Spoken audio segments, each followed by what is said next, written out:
Okay, so I just wanted to say before we start is that this video uses my real voice.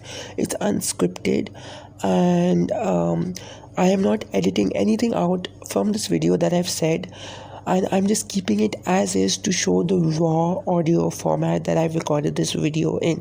Another thing is that I've only put 5 takes in this video. This is a takes video. This is not a new takes video.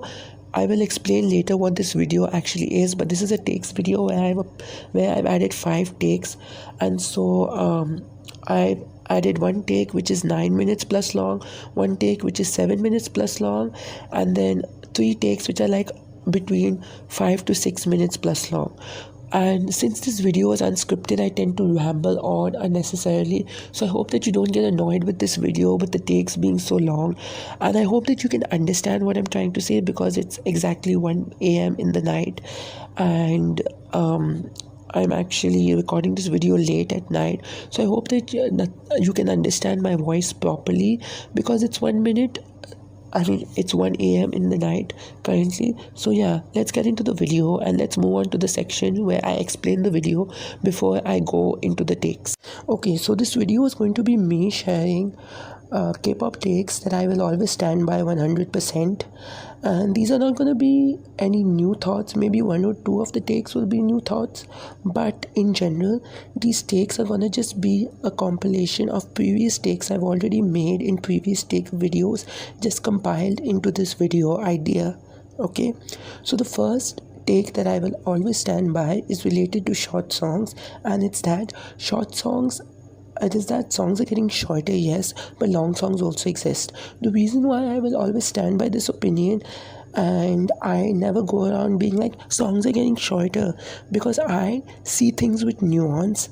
I know lots of songs, I check out lots of songs, and because of that I know that songs are getting shorter, because there are short songs, a lot of them existing, but there are also long songs existing. And the thing is, K-pop stans, it always annoyed me seeing K-pop stans complain about many things in K-pop, including short songs, that songs are getting shorter, because of the fact that yes, songs are getting shorter, but that doesn't make the song bad, because these K-pop stans, they automatically think that a short song existing means that the song will not be fulfilling, means that the song is bad, means that the song is this, the song is that. But the thing is, K-pop stans forget about the nuance. They forget about the fact that just because a song is short, that doesn't equal to it being bad, and if the song was made longer, that doesn't automatically mean the shortness will get fixed, because it doesn't depend upon the length. A song being 2 minutes 30 seconds is short in length, but that doesn't mean it cannot be fulfilling, because it's how you make the song that counts more than the length. And a song being 3 minutes 40 seconds, for example, means that the song is long in length, but that doesn't automatically mean the song is longer, and so the song is more fulfilling than a short song, because again, it's how you make the song. So someone makes a song that is 2 minutes 30 seconds, it doesn't automatically mean it's bad and it's a short song made for TikTok virality, because yes, there are songs that are made for TikTok virality and are made to be catchy and are made to be short, but there are also short songs that exist that are fulfilling, that are actually good. Making a song longer will not automatically fix its length, simply because of the fact that if you make a song longer and you add repetitive parts, you add filler parts like a beat drop or like instrumental breaks or things like these that could come off as filler parts, the song will not be good. The song will end up just being long for the sake of being long, to drag on, to fit a certain length for it to be long. It will not actually be long and fulfilling for you. Just because a song is longer will not make the song better, and you will be just as annoyed as you were with short songs. So if a song is 2 minutes 30 seconds, that doesn't mean that it's going to be bad, because you have to check the song first before complaining about songs are getting shorter, because again, this is music you're listening to, so you're supposed to analyze the song first before automatically looking at its length and being like, oh no, it's a short song, and then getting happy, oh wow, it's a long song, I'm so happy, because that is not what is supposed to happen.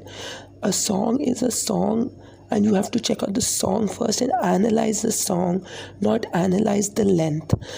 People don't make music for you so that you can go like, oh, it's at this length, it's bad, it's at this length, it's good. You're supposed to analyze the song first, and that's why it always annoys me when K-pop stans complain about short songs, because they forget the nuance. Also, they forget to look at the B-sides of popular groups, because they be complaining about 5 to 6 popular songs that are made for TikTok virality by popular groups, and they forget to check the B-sides of these groups and B-sides of other known and popular groups that have long songs that definitely exist.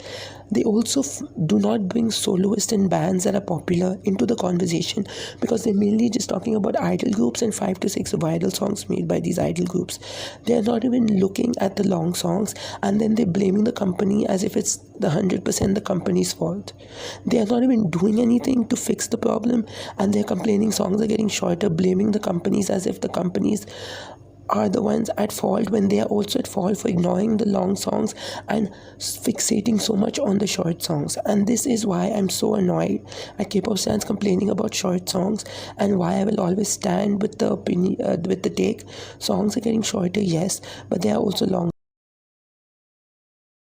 The next take that I will fully stand by and will never take back is K-pop is K-pop if it is sung in Korean. Now, many people, they call English songs by K-pop artists K-pop simply because the group is K-pop, so they are K-pop, or maybe the company is K-pop, so they are K-pop. They call Cat's Eye K-pop simply because Cat's Eye have promoted in Korea. They had debuted under a Korean company, so they're K-pop.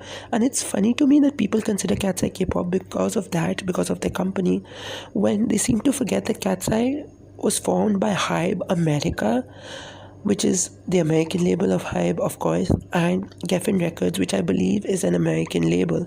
So what makes them K-pop if they were formed by Hybe America and Geffen Records, not even the K-pop part of Hybe? And another thing is that I will consider Cat's Eye K-pop now because I recently found out, maybe before also I may have found out, but I don't know, but I recently found out that Cat's Eye have sung in Korean. And so now I will start considering them K-pop as well as calling them a global group because of the fact that they have sung in Korean, so now they're K-pop in my eyes. Okay, but I just don't understand people calling English songs by K-pop artists K-pop, or if Cat's Eye never sang in Korean and mainly just sang in English, I'm calling them K-pop, because how is Cat's Eye singing in English K-pop, and how is Twice's The Fields a K-pop song? K-pop, how are they both K-pop and different from Ariana Grande's We Can't Be Friends, Wait For Your Love, when artists like Sabrina Carpenter both in English? What makes Ariana Grande different from Cat's Eye, that Cat's Eye can be considered K-pop, and what makes Twice The Fields different from Sabrina Carpenter's Man Child, that Twice as the Fields are K-pop as a song? And yes, I said it, I'm saying it again, I will start considering Cat's Eye K-pop because they sung in Korean. I'm just using them as an example, because if people say that, oh, Cat's Eye K-pop because they trained under a K-pop company, or they may have trained the K-pop way and this and that, then let me ask you this: what makes K-pop training, or doing K-pop things, different from other Asian countries who also have dance pop groups? Because if you look at J-pop, C-pop, and Filipino pop, and M-pop, which is Malaysian pop, and Thai pop, and Q-pop, which is Kazakhstani pop, if you look at these different types of pops that exist within Asia outside of K-pop, you will notice that there are groups within J-pop, if you exclude AKBH48, I don't know how to pronounce their name or what their name is. If you look at J-pop, C-pop, Filipino pop, Kazakhstani pop, Thai pop, and all these pops, they are groups that dance and sing. They are groups that perform live. They are groups that, do idol-like things that K-pop groups also do. So what makes K-pop different for you to be like Cat's Eye K-pop because they have trained the K-pop way? If you say that, I don't know if K-pop stans have said that, but if K-pop stans are going like Cat's Eye K-pop because they trained the K-pop way under a K-pop company, what is the K-pop way? What makes K-pop different from other Asian pops that also dance and sing and do idol things, that K-pop is its own thing? Because other industries, other pops also have dancing and singing groups. Even if you look at Western groups and stuff, there are groups that have dance also. So what makes K-pop groups different for you to be like they trained under K-pop company in the K-pop way, so they're K-pop? I just don't understand it. That's why for me, I like to say K-pop is K-pop because people singing in Korean make them K-pop. Take for example the group Unicode. They are a group that debuted with all Japanese members, no Korean in them. I call the group K-pop simply because their debut song was sung in Korean. It was a fully Korean song, so I call them K-pop because of that, even though none of the members are Korean. Take Black Swan, for example, the current lineup, which includes Gabby, Nivi, Fatu and Shreya. I call them K-pop because of the fact that the music they've released as Gabby, Nivi, Shreya and Fatu have been in Korean, so I call them K-pop because of that. Because to me, the language matters. If you sing in Greek, you are a Greek artist. If you sing in Chinese, you are a Chinese artist. If you sing in Turkish, you are a Turkish artist. If you sing in Urdu, Punjabi, Sindhi, Balochi, Pashto, you are a Pakistani artist. If you sing in Hindi, Punjabi, and whatever other languages exist in India, Konkani, Tamil, I believe so, then you are an Indian artist. It just depends on the language of the country. If you sing in the language of the country that you are a part of the music of, that makes you an artist of that country. If you sing in English, you are a global group because many countries in the world have artists that sing in English. So yeah, that's why I believe it's the language that matters, because as long as you sing in the language, you can be considered the artist of that country. Just saying that cats are K-pop because of their company is completely dumb, because again, they are singing in the English language, which is the same language Ariana Grande sings in, Taylor Swift sings in, the same language that some Filipino artists sing in, the same language that the Thai group 4EVE have made some songs in, the same language that what's the group's name? Mixed Fruits, who are a Thai girl group's debut song, Strawberry Ice Cream, is in. That song is in English. The same language that many artists in the world have sung in. Many Eurovision artists have also sung in English. Britain, Australia, America, Canadian artists also sing in English. So many countries in the world have artists that sing in English. But how can Cat's Eye be different simply for singing in the same language? Because of the fact that their company is K-pop, even if they have not debuted under the K-pop part of the company. Tell me. So that's why in the end I want to say that the language matters. The next take that I will always stand by is the fake Nugu standing. Ever since 2019, when I discovered Ploopy's 678 Evangeline's video ranking or tier listing, the tier list ranking, whatever it was called, the most underrated girl group MVs or the least viewed music videos, girl group music videos, that's what it was called. Tier ranking the least viewed girl group music videos. Ever since that video, I fell so deep in the rabbit hole of Nugu groups and Nugu artists that I became the person I am today, calling out K-pop stans, using nuance and all these sorts of things. Before Evangeline's video, I did know some Nugu groups like Busters, Cherry on Top, Girl Kind, Neon Punch, and groups like these. Hashtag, I think I also found out before that. And groups like these, but I was never fully a Nugu stan up until I watched Ploopy's video in 2019, which I discovered, which made me go down a rabbit hole of Nugu groups. And so I will always stand by the fact that most K-pop stans, that is 99.9% of K-pop stans, are fake Nugu stans who don't actually care about Nugu groups, because they make their Nugu videos of Nugu recommendation videos acting like these groups need support, these groups need fans and more this, and you should check them out. But the thing is, they're promoting the same list of Nugu, or same list of groups that they classify as Nugu: Purple Kiss, Cherry Bullet, Pixie, Nature, BV and Dead, Gugudan, WJSN, probably GWSN, and groups like these. They'll promote in their videos, in group videos called Nugu group videos, just to show K-pop stans that, oh look, Nugu groups, you all need to stand. But the fact is, some of the groups they promote in these videos are not even Nugu. Like Purple Kiss, for example, have done so well in their career that they are most likely mid-tier level now. They are not at popularity popularity status, but they are not Nugu as well. They have passed Nugudom, so they are mid-tier groups. And it annoys me so much that K-pop stans, they make these videos promoting the same list of groups every single time. Because if you search up these Nugu-based videos of Nugu groups you need to stan or Nugu recommendations or something, it will be the same few list of groups that you can name at the top of your head. And it's annoying because it takes away from the hard work these groups have done to go out of Nugudom for K-pop stans to forget the mid-tier section exists, and they constantly continue to call these groups Nugu, and it's so annoying. And another thing is that these K-pop stans, they will only support a group as Nugu if the group is not cheap. They do not support actual Nugu groups that actually need the fans. They support groups like Purple Case and Pixie and Nature, Gugudan, WJSN, GWSN, At Heart maybe, Reseen, who else is there? BV Ended, and groups like these. And you know what these groups have in common? They have pretty good budgets for their music videos, and their music videos actually look pretty high quality, like they come from a bigger budgeted company. And yet you will never see K-pop stans promoting the actual Nugu groups that need the fans and need the attention, the ones with actually low budgets who make good music but have low budget music videos, or the groups that have good budget music videos and good music but they are not on the same level of noticeability or in the K-pop stans' eye views as groups like Purple Case, Pixie, Nature, etc., or groups that have bad music videos, badly produced music and such.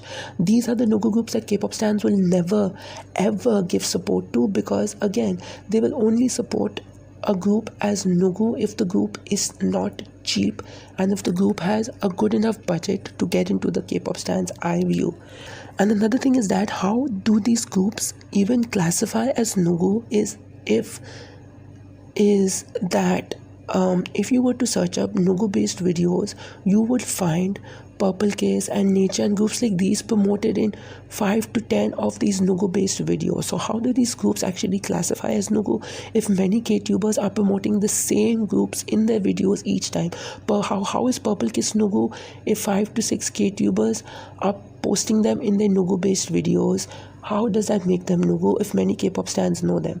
Another thing is that how are these groups even Nugu if the videos they are making are actually just directed towards other Nugu stans rather than the K-pop fandom as a whole? Because if a person is making a Nugu based video and they are promoting groups like Purple Case, Nature, BV Ended, Pixie, the same few list of groups, the people who will be commenting mostly will be like, oh my god, Purple Case, I love them, oh my god, Vuha, I love them, oh my god, Nature, I love them. The people commenting on the video will be other K-pop stans who have already been listening to the group before the video. This video will not be the K-pop stans' discovery of the group, but rather just the commenter finding another K-pop stan who knows the group. So how does that make the group Nugu actually when the person commenting already knows the group beforehand? There are not any new stans coming, maybe 1 or 2 people who did not know the group, but the majority watching the video for the video to have maybe like 1k views, 5k views max are people who already know the group beforehand. So how does that make the group Nugu? And for me, when I promote Nugu groups as Nugu, I actually try to leave out Purple Case, Nature, BV Ended and groups like these, and try to promote actual Nugu artists, because even though my videos will only get Nugu fans to come and watch, at least they are discovering new artists that they have never known about. And another thing is that yes, I'm not perfect as a Nugu stan. I do make mistakes. I may have in the past promoted groups as Nugu even though they're not Nugu, and I'm not perfect, but I always try to better myself each time, and I apologize. I'm making a Nugu based video currently to show people what real Nugu artists actually are because of fake Nugu stans existing. And I said in that video that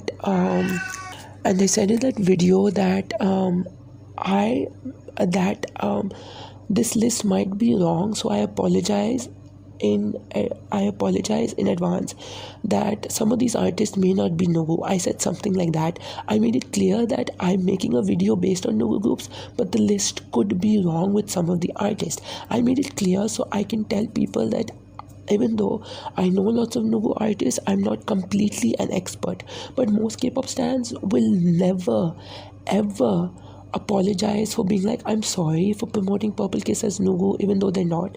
I will not promote them again. They will not do that. They will continue promoting groups like Purple Kiss as Nugu because they do not care. They want to keep these groups as Nugu for God knows what reason.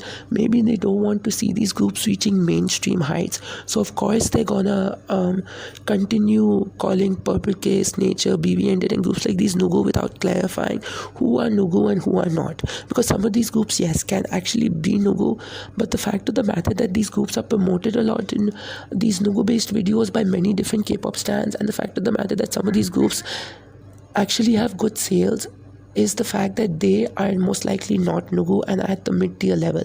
So this is an opinion, this is a take that I will always stand by, that K-pop stans are fake Nugu stans because they do not actually care about the real Nugu groups that are at the bottom of the barrel that actually need support. They only care about the Nugu groups that they can classify as Nugu, who are most likely not Nugu, that are at the visible level for them to notice because these groups have a good budget. At the end of the day, these K-pop stans do not care about Nugu groups. They care about the budget first and foremost before they stan a group calling them Nugu. They will only stan if the group has a good budget. The only real Nugu stans that exist are the 0.1% of Nugu stans that are actually real Nugu stans. That includes me, that includes this K-tuber who's my friend Nugudam, that includes this K-tuber who I discovered, I think the name is, I keep on forgetting the name, it's Esternity or Asternity. They are a real Nugu fan. Then the K-tubers Moonlit Sulgi, who I'm also really close with. These are 3 channels besides me that I know who are real Nugu fans. And I know that real Nugu fans exist, but that is in the 0.1% who actually care about Nugu groups, not in the 99.9% who don't care. Even people like Nugu Promoter is not really a Nugu stan. And yes, Nugu Promoter has promoted certain groups as Nugu that are Nugu, but they have promoted Purple Kiss and other artists like CLC and Momoland, for example, who are not Nugu at all. So I don't really like them anymore for their Nugu promoting, even though some of their Nugu promotions have been good. Another opinion that I will always stand by is K-pop stans saying things just to say things because it will bring their videos views, engagement, and it will bring them more subs and people commenting, I agree. Take for example controversial groups and artists. People have always constantly talked about A Kiss of Life's birthday live stream and it being racist and Tarzan's CA. Now tell me, K-pop stans, if you search up in the unpopular K-pop opinions videos, you will find many opinions talking about Tarzan's CA. But if you actually hated the fact that Tarzan committed CA, you would be shutting up about Tarzan, maybe talking about him once, and then shutting your mouth for good without bringing up his name constantly just to talk about him. And it's so annoying to see that people are using his CA for views. They are not talking about Tarzan because they want to bring up his CA. Rather, they are talking about Tarzan to talk about Tarzan, to use his CA for views because Tarzan is hot gossip, hot topic content that will get the K-tubers engagement and views for people to comment, I agree, and then they can get their views and they can get more subs and they can continue doing this without actually taking the topic seriously, because CA is a serious topic and it's annoying that K-pop stans don't do this. What annoys me also even more is the fact that K-pop stans be talking about every controversy that arises, but they do not bring nuance into it. What they do instead is that they talk about controversies like Tarzan CA, Kiss of Life's racist birthday live stream, and talk about how they did, what they did was wrong, black people being mocked and this and that, and they will bring up the same few checklist of points that can be applied to literally any idol committing CA, any idol doing something racist. But these K-tubers, they bring the same checklist of points applied to literally anyone. Like if idol A commits CA and idol B commits CA, and if a K-tuber talks about idol A's CA, about them committing CA, how it's wrong and how they shouldn't have done it and how black people get mocked and stuff like that, they will talk about it. Good, fine, okay. But if they months later talk about Idol B, you also commit CA and brings up the same points about, oh, how they shouldn't have done it, black people are getting mocked and this is bad, this and that. If they bring up the same talking points for Idol B as it did for Idol A, how is that actually talking about the CA? How is that actually doing anything about the subject when these KTubers are just saying the same things that they've said in the past, or talk about the topics of CA, racism, and any other serious topics in such a way that 10 other KTubers have already talked about it in the same way before, or 10 other KTubers will talk about it in the same way in the future? How is it actually talking about the topic? If people actually hated Tarzan and his CA, hated All Day Project because of it, hated Kiss of Life because of their racist live stream, hated New Jeans because of their, lawsuit and Minheejin and stuff like that, they would shut their mouths when talking about Tarzan or Kiss of Life or New Jeans. But tell me, why do KTubers have to talk about every single update of New Jeans lawsuit? If they truly hated the fact that, New Jeans messed up their careers, mentioning it in these opinions and updates and stuff like that, they would stop mentioning their names, stop talking about this, stop talking about that. Every time an artist does something controversial, why do K-pop stans have to make opinions, talk about it and be like, this artist did wrong, I don't like this artist for doing this and stuff like that? If you don't like the artist for doing it, then why are you talking about the artist? Why are you keeping their name relevant? Why are you even sharing their name in the first place if you hate what they did? If you truly hate what they did, boycott them, boycott their group, stop listening to them, forget about them, stop bringing their name up in your videos. Do that if you truly hate them, because at the moment you're just showing, I'm talking about this controversy because I want the views and engagement on my video because K-pop stans will agree with me. That is what your video comes off as, because you are not taking the proper measure, taking the proper steps to actually boycott the artist and never bring them up again if you truly hated what they did. And this is why I will always stand by this opinion about K-pop stans saying things for views, because of the fact that K-pop stans take topics so gently and use them as hot topics, hot gossip, hot this, hot that, simply because they want to anger people, simply because they want to, get engagement, they want to get views and stuff like that. And it's just like so annoying. And yeah. Okay, so the last take that I will always stand by and believe in is the take about KTubers just, saying opinions to anger people, saying opinions to come off as, harsh and stuff like that when they're not actually that. Like, what I mean to say is that if you search up unpopular K-pop opinions videos, you will find many opinions where you will find many opinions titles being like, my K-pop opinions to get me cancelled, my harsh K-pop opinions that you will hate me for, my brutally honest K-pop opinions. They market themselves in such a way for their opinions to show that their opinions are harsh, brutally honest, unfiltered, unsugar-coated and this like that. But the problem is, that's their marketing. The actual opinions in their video are mild takes, or takes that have been overused to the ground, takes that may have been used 3 years ago that are still being used to this day. And what's annoying about this is that KTubers are not actually making these takes harsh. They are rather just saying these takes in the most saying these opinions in the most hot takes way to get views, subs and engagement. And it's true, because like these KTubers take these opinions, say it the same way as 10 other KTubers have already said before and 10 other KTubers will say in the future, and they will not explore it in depth, but rather they will explain it in the same way other KTubers have already said about the take. So there is nothing harsh or there's nothing harsh or brutally honest about it if other KTubers have already said it, which makes the harshness actually not harsh at all if many KTubers are already saying the same thing. So what's harsh about it when you're hearing the same opinion in the same way by many different people, right? And that's what annoys me. Also, what's a better title, my K-pop opinions to get me cancelled or my unpopular K-pop opinions that I had? Well, of course, the first one will be the better title, because KTubers focus more on the marketing of their takes rather than the content. They focus on the quantity rather than the quality, because many KTubers can make tens of thousands of unpopular K-pop opinions videos And all those K-pop opinions videos will focus more on the fact that they want to get cancelled, simply because it will bring engagement for their videos rather than focus on actually providing good takes. If you look at a channel like Rosie Airy, that channel is one of my favorites for unpopular K-pop opinions videos, because even though they have these outrageous titles, even though they have a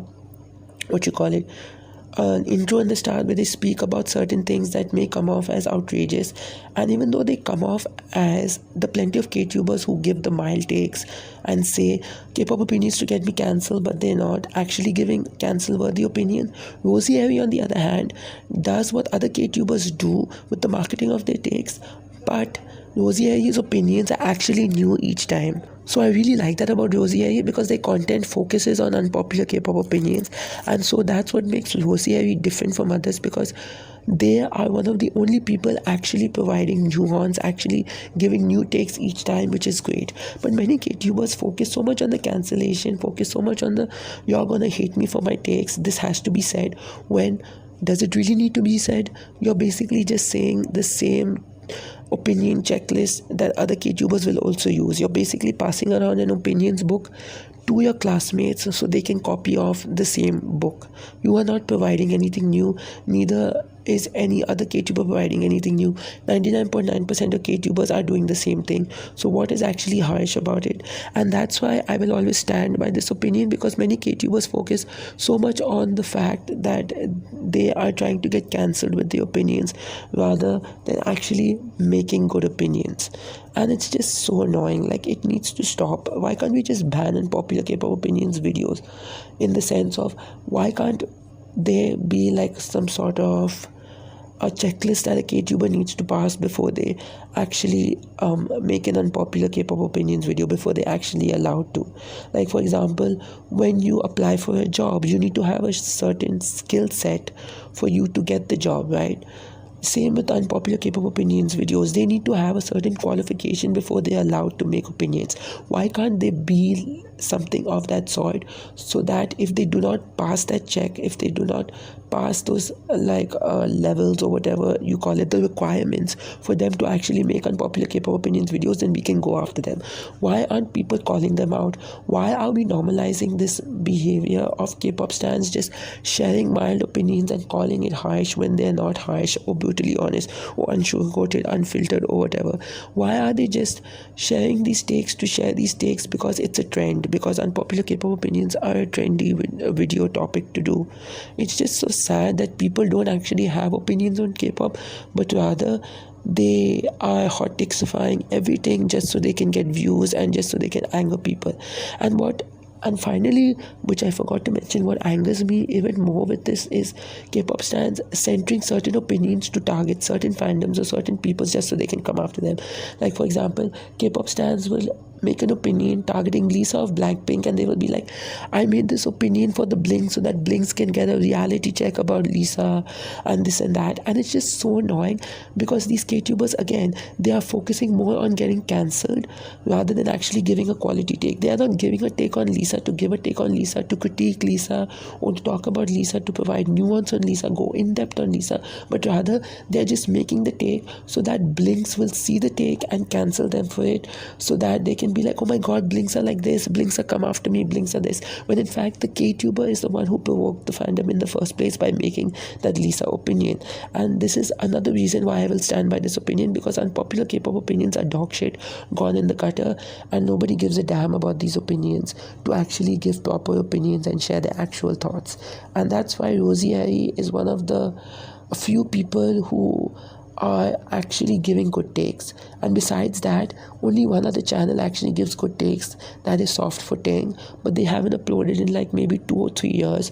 I want them to come back and make a new opinions video, because I miss them. Because besides me, how can Rosie Airy be the only one active making good opinions videos? Where are the good opinions channels who actually provide nuance, who actually think about K-pop and actually see different things about K-pop, see new angles, talk about K-pop in different ways? Where are the K-tubers? Why is everyone just saying the same thing, focusing on the cancel-worthy part of the opinion, when they are not even giving cancel-worthy opinions?